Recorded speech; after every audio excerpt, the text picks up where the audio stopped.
Llegó nuestro habitual programa mensual con la doctora Patricia Prinz, que sin duda va a tener cosas interesantes para aclararnos con respecto a estas nuevas medidas que se han tomado con la FJP.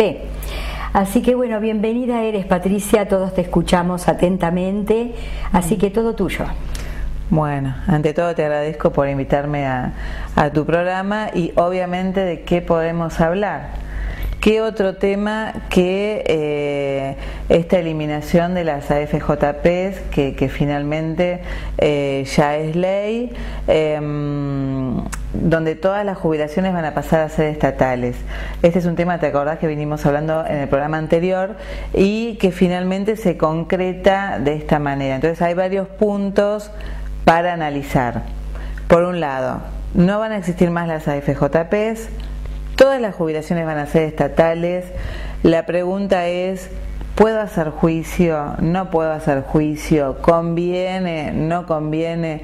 Lo que yo creo es que la jubilación estatal siempre va a ser mayor que la jubilación privada. Esto siempre fue así, e inclusive por las modificaciones que hubo en el último periodo, la jubilación estatal da más que una jubilación privada, siempre en todos los casos.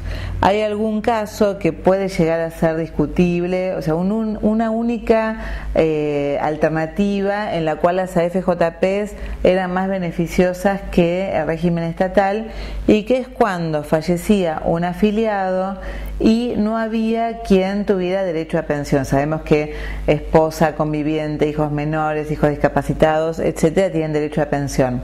Cuando no existe un familiar con derecho a pensión, el capital, el monto capitalizado en la FJP pasaba a los herederos. O sea, luego de hacer la sucesión, el monto pasaba a sus herederos.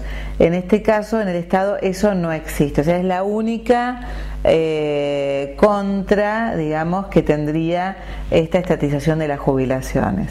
Los montos siempre van a dar más. Hay un porcentaje que se aumentó en el cálculo, se van a tomar los últimos 10 años de aportes para sacar el promedio. Inclusive se tomaba en un momento sobre los aportes realizados de julio del 94 a la fecha se va a tomar ahora un 1,5% por cada año de aporte. Ese aumento era un 0,85, ahora pasó a un 1,50%, o sea que aumentó el monto de la jubilación estatal. Los otros temas que quedan por yo creo que hay que solucionar, obviamente, es qué va a pasar con los empleados de las AFJPs. Dicen, hablando de números, que hay 11.000 empleados en las AFJPs, son muchos, no sé si los van a poder absorber los bancos, ANSES, AFIP. Después se habla de montos en dinero. ¿Qué monto que tenían acumulados las AFJPs va a pasar al Estado? Y bueno, algún diario habla de 74.000 millones de pesos, otro habla de 80.000 millones de pesos. Todos estos son los que tenían acumulados las AFJPs, y además había o hay un movimiento anual de 15.000 millones de pesos. Obviamente va a pasar al Estado todo ese capital, más los ingresos anuales, ¿no es cierto? Así que yo creo que esto va a generar como un desconcierto, un reacomodamiento. Estamos a fin de año, hay que tomarlo con calma. Creo que no va a ser perjudicial, inclusive a mí ya me llamó gente para hacer juicio, pero creo que no vale la pena porque la jubilación siempre va a dar más.